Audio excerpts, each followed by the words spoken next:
मुझे खून दो, मैं तुम्हें आजादी दूंगा। जय हिंद।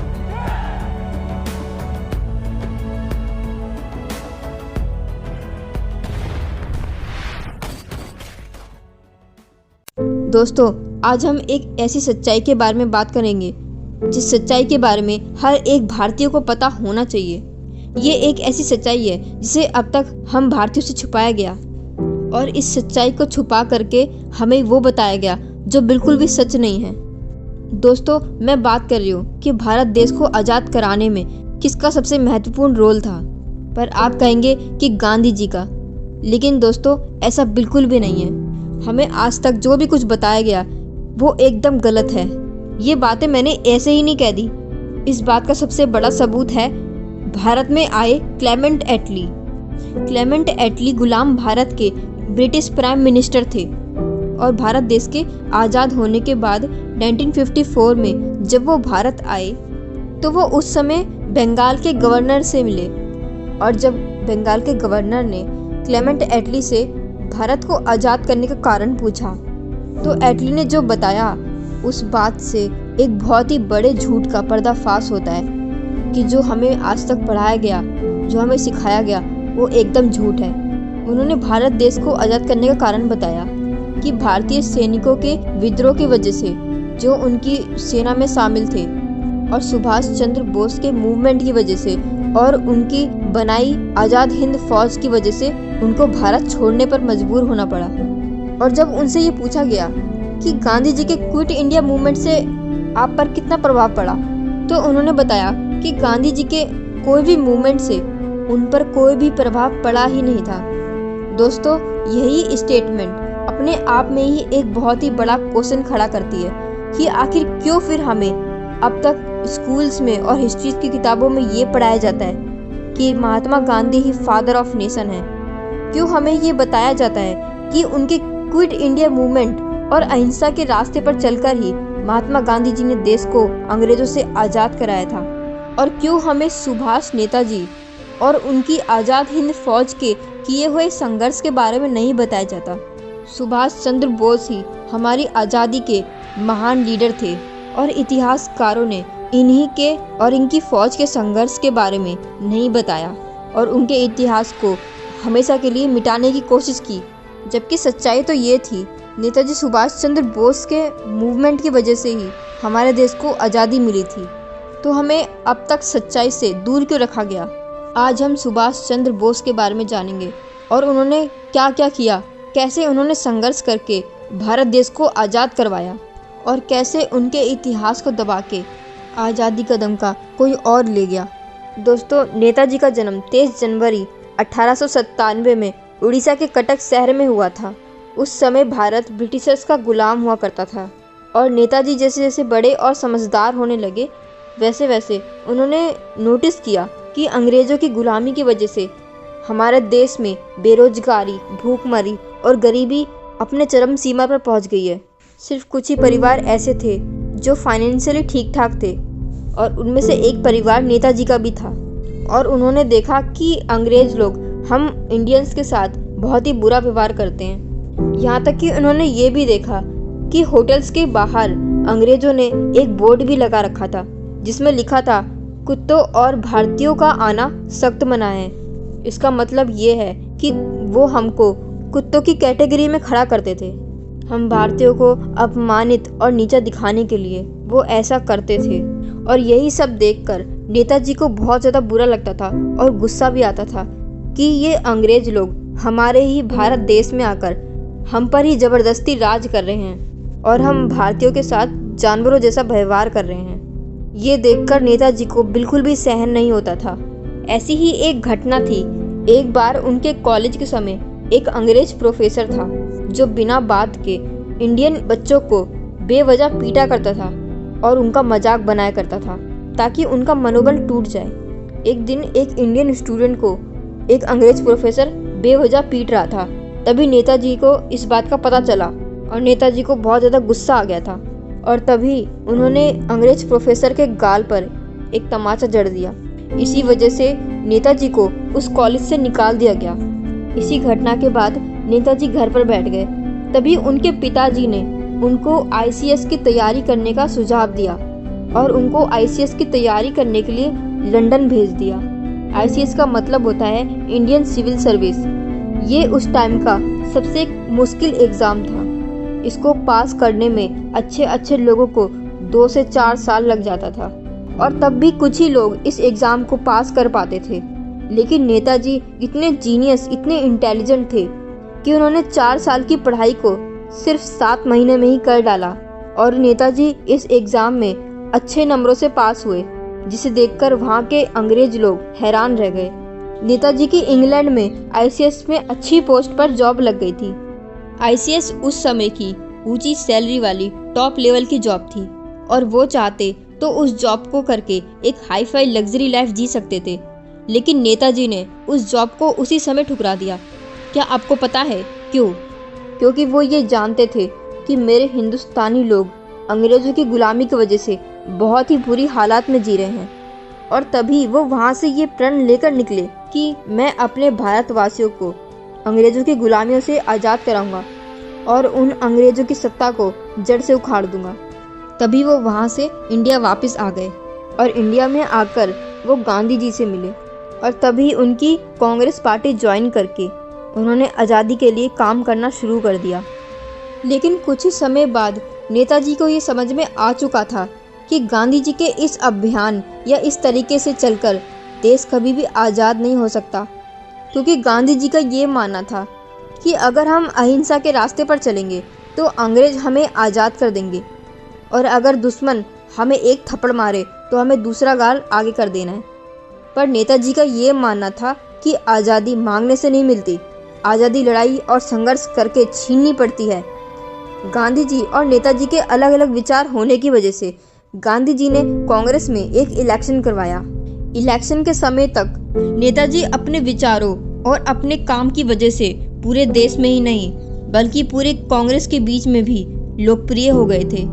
इसी बात से गांधी जी बहुत ही ज़्यादा परेशान थे। इसलिए नेताजी सुभाष चंद्र बोस को हराने के लिए महात्मा गांधी ने सीतारमैया को कैंडिडेट बनाकर नेताजी के खिलाफ खड़ा किया, क्योंकि महात्मा गांधी नेताजी के विचारों को पसंद नहीं करते थे। इसलिए उन्होंने नेताजी के खिलाफ और सीतारमैया के पक्ष में जोर शोर से प्रचार किया और यहाँ तक कि उन्होंने सारे कांग्रेस के मेंबर को ये तक बोल दिया कि सीतारमैया की हार मतलब मेरी हार। इस सब के बाद भी नेताजी भारी बहुमत से इलेक्शन जीत गए, पर गांधी जी को ये बात बिल्कुल भी पसंद नहीं आई और इसलिए महात्मा गांधी जी ने नेताजी को कांग्रेस से रिजाइन करने को बोल दिया।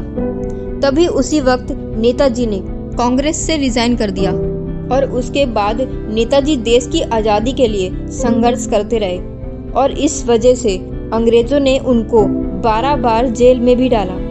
उस टाइम पर सेकेंड वर्ल्ड वॉर चल रही थी और उस वक्त इंग्लैंड देश काफ़ी कमज़ोर पड़ रहा था, क्योंकि इंग्लैंड देश की 2 देशों से लड़ाई चल रही थी उस वक्त, एक जर्मनी में हिटलर से और दूसरा जापान से। इस जंग की वजह से ब्रिटिशर्स की सेना बहुत ही कमज़ोर पड़ गई थी। इसलिए ब्रिटिश गवर्नमेंट ने अपने करीब सैनिकों को इंग्लैंड बुला लिया, इस डर की वजह से कि कहीं इस जंग में वो अपनी मदरलैंड ना खो दे। इस मूवमेंट में नेताजी सुभाष चंद्र बोस को एक मौका दिखाई दिया कि ब्रिटिशर्स के करीब सैनिक इंग्लैंड जा चुके हैं और भारत में सिर्फ 40,000 ब्रिटिशर्स सैनिक और बाकी सारे 25 लाख इंडियन सैनिक थे जो उनके अंडर काम कर रहे थे। तभी नेताजी के दिमाग में एक आइडिया आया कि अगर किसी भी तरह इन 25 लाख इंडियन सैनिकों को अंग्रेज़ों के खिलाफ कर दिया जाए तो इन 40,000 ब्रिटिशर्स को भगाने में आसानी होगी। इन इंडियन सैनिकों को अंग्रेज़ों के खिलाफ खड़ा करने के लिए एक बड़े मोटिवेशन की ज़रूरत थी। इसके लिए नेताजी ने बाहर के देशों से मदद मांगने का विचार किया, ये सोचकर कि दुश्मन का दुश्मन हमारा दोस्त बनकर हमारी मदद कर सकता है। इसलिए उन्होंने हिटलर और जापान से दोस्ती करके मदद मांगने को सोचा और 17 जनवरी 1941 की रात को 1:30 बजे नेताजी पठान का भेष बनाकर वो अफगानिस्तान से कई देश होकर जर्मनी पहुँचे और वहाँ वो हिटलर से मिले। पर हिटलर जंग की वजह से इतना कमज़ोर पड़ गया था कि वो नेताजी की ज़्यादा मदद नहीं कर सकता था। फिर नेताजी जर्मनी से जापान में मदद मांगने के लिए गए। उस समय जापान की सिंगापुर से लड़ाई चल रही थी और नेताजी के वहां पहुंचने के पहले जापान ने सिंगापुर की लड़ाई में 64,000 ब्रिटिश सैनिकों को बंदी बनाकर रखा था। वो बंदी बनाए सैनिकों में से लगभग 40,000 सैनिक इंडियंस थे। तब जापान ने नेताजी की मदद करने के लिए अपने खुद के सैनिक को ना देकर ब्रिटेन के इंडियन सैनिक जो उन्होंने बंदी बना के रखे थे वो नेताजी को लड़ाई लड़ने के लिए दे दिए। उन सैनिकों के साथ मिलकर उन्होंने ब्रिटिश के खिलाफ अपनी एक फ़ौज बनाई। उस फ़ौज का नाम था आज़ाद हिंद फ़ौज और उस फ़ौज का कैप्टन मोहन सिंह को बनाया गया। उस फ़ौज के साथ प्रॉब्लम ये थी कि वो अपना पूरी तरह से मोटिवेशन खो चुकी थी, क्योंकि वो पहले जापानियों से हारे, फिर वो बंदी बनाकर जापान में रहे। उनको लगने लगा था कि पहले भी हमको यूज़ किया गया और अब भी हमारा यूज़ हो रहा है, इसलिए इस वजह से उनका मनोबल पूरी तरह से टूट चुका था। लेकिन फिर बाद में नेताजी ने मोहन सिंह को हटाकर खुद सेना की कमांड संभाली और लगातार उस फौज को मोटिवेट करते रहे। नेताजी ने उस फौज का आत्मविश्वास बढ़ाने के लिए एक नारा दिया था और आज भी उस नारे को सभी भारतीय लोग जानते हैं। वो नारा था, तुम मुझे खून दो, मैं तुम्हें आज़ादी दूंगा। आज़ाद हिंद फौज के 3 अधिकारी भी थे। उनका नाम था प्रेम कुमार सहगल, शाहनवाज खान और गुरबख्श सिंह ढिल्लों। वो तीनों अधिकारी अपनी फौज को लेकर कई देशों से होकर इंडिया पहुंचे और जब वो इंडिया पहुंचे तो उनका सामना ब्रिटिश सैनिकों से हुआ और उनसे उनकी जंग छिड़ गई। लेकिन बुरी खबर ये थी कि उस जंग में ब्रिटिश सेना जीत गई थी और आज़ाद हिंद फौज हार गई थी। ब्रिटिशर्स ने आज़ाद हिंद फौज और उनके 3 कमांडरों को गिरफ्तार कर लिया था। इसी हार के बाद नेताजी नई स्ट्रेटेजी बनाने के लिए जापान से रसिया जाना चाहते थे।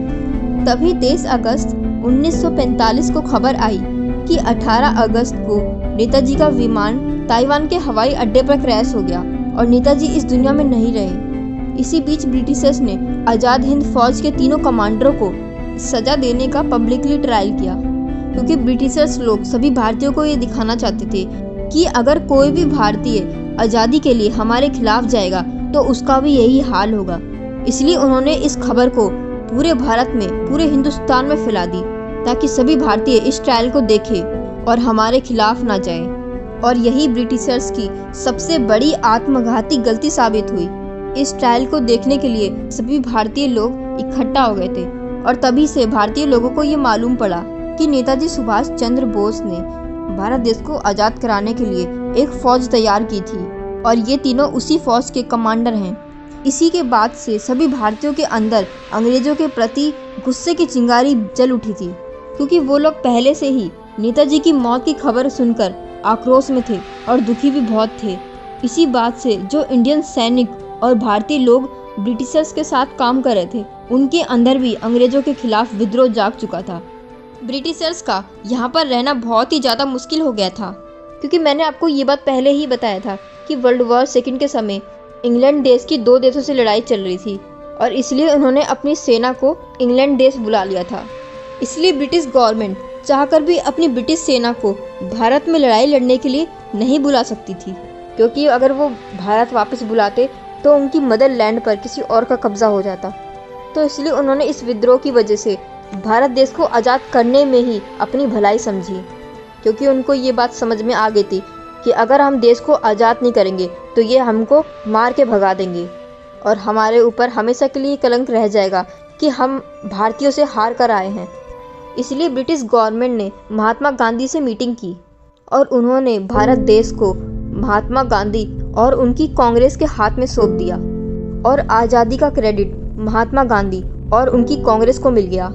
इसलिए कांग्रेस ने नेताजी और उनके आज़ाद हिंद फौज के किए हुए संघर्षों को हमेशा के लिए दबा दिया, क्योंकि कांग्रेस के हाथ में सत्ता आ चुकी थी। अब वो जो चाहेंगे वही इतिहास लिखा जाएगा। वो जो बता रहे थे और वही लोग जान रहे थे। अगर वो नेताजी के किए हुए संघर्षों के बारे में बता देते तो वो ही आज़ादी के महान लीडर माने जाते, पर कांग्रेस पार्टी को ही इतिहास में महान लीडर बनना था। इसलिए उन्होंने नेताजी सुभाष चंद्र बोस के किए हुए कठिन परिश्रम और संघर्ष को हमेशा के लिए उनको इतिहास से दबाया गया और देश के आज़ाद होने के बाद कांग्रेस ने आज़ाद हिंद फौज के बचे हुए सैनिक और उनके परिवार को कोई सम्मान नहीं दिया, ना ही उनको पेंशन दी गई और ना ही इतिहास के अंदर उनके किए हुए संघर्षों के बारे में बताया गया। आपको ये तो पता ही होगा कि हमारे देश को आज़ाद कराने में और भी कई महान लीडर थे जिन्होंने अपने देश को आज़ाद कराने में अपनी कुर्बानी दे दी। उनमें थे भगत सिंह, लाला लाजपत राय, चंद्रशेखर आज़ाद, बाल गंगाधर तिलक। इन लोगों के किए हुए संघर्षों के बारे में भी इतिहास में कुछ नहीं बताया गया।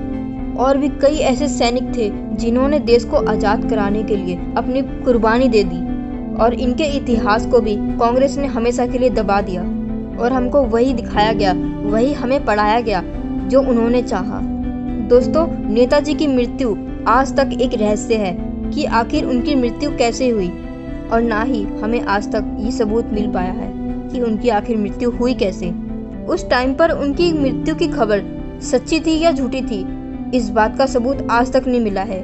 उनकी मौत हुई थी या उनकी मौत के पीछे एक साजिश थी, क्योंकि नेताजी के किए हुए संघर्ष और उनकी लोकप्रियता को दो ग्रुप के लोग बिल्कुल पसंद नहीं करते थे। एक थे ब्रिटिशर्स और दूसरे थे कांग्रेस, क्योंकि कांग्रेस को इस बात का डर था कि देश आज़ाद होने के बाद सत्ता नेताजी सुभाष चंद्र बोस के हाथ में चली जाएगी। और उनका दूसरा डर ये था कि देश की आज़ादी का श्रेय नेताजी को चला जाएगा। और ब्रिटिशर्स भी ये नहीं चाहते थे, क्योंकि सुभाष चंद्र बोस का मूवमेंट अंग्रेजों के लिए खतरा बन रहा था। इसीलिए ये अभी तक एक रहस्य है। पर कुछ लोग ये भी बयान देते हैं कि ताइवान में ऐसा कोई प्लेन क्रैश हुआ ही नहीं था। और कुछ लोगों का ये भी कहना है कि ब्रिटिशर्स ने उनको बंदी बना लिया था और उनको बहुत ही बुरी सजा दी गई। लेकिन हमें बताया यही जाता है कि प्लेन क्रैश की वजह से नेताजी की मृत्यु हो गई है। दोस्तों, ये जो हम आज़ादी भोग रहे हैं, ये आज़ादी नेताजी सुभाष चंद्र बोस के कठिन संघर्षों से, हजारों लाखों लोगों की कुर्बानी और संघर्षों से हमें मिली है। इतिहासकारों ने इसी इतिहास को दबा दिया और हमें अब तक ये बताया गया कि गांधी जी के क्विट इंडिया मूवमेंट और अहिंसा के रास्ते पर चलकर ही हमारे देश को आज़ादी मिली थी। लेकिन ये उन क्रांतिकारी लोगों का अपमान है जिन्होंने इस देश को आज़ाद कराने में अपनी जान की बाजी लगा दी। ऐसे महान वीर सुभाष चंद्र बोस को मेरा सद प्रणाम। ये वीडियो मैंने नेताजी सुभाष चंद्र बोस को श्रद्धांजलि देने के लिए बनाया है, क्योंकि आज जो हम आज़ादी भोग रहे हैं, ये नेताजी सुभाष चंद्र बोस के संघर्षों की वजह से ही आज हम आज़ादी भोग रहे हैं। इसलिए आप भी अगर नेताजी को श्रद्धांजलि देना चाहते हो तो इस वीडियो को ज़्यादा से ज़्यादा लोगों के पास शेयर करना, ताकि और लोग भी इस सच्चाई से रूबरू हो सके। तो आज के लिए बस इतना ही। जय हिंद, जय भारत।